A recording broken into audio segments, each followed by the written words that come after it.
प्लास्टिकच्या कॅरी बॅगा तिनं चाऱ्यावर चघळल्या. त्या तिच्या पोटात गेल्या म्हणून तिचं मन रावलं. बिचारं तिचं रेडकू रडलं. दुधा वाचून त्याचं आडलं. प्लास्टिकचा कचरा हेच सजीवांचं मन रावतं.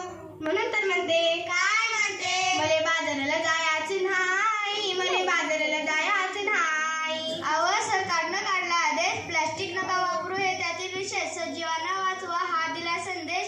पेपरातली बातमी वाचली की नाही का तुम्ही अंगठाबद्दल नाही?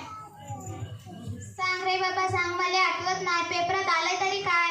अहो, त्या समुद्र किनारी काय झालं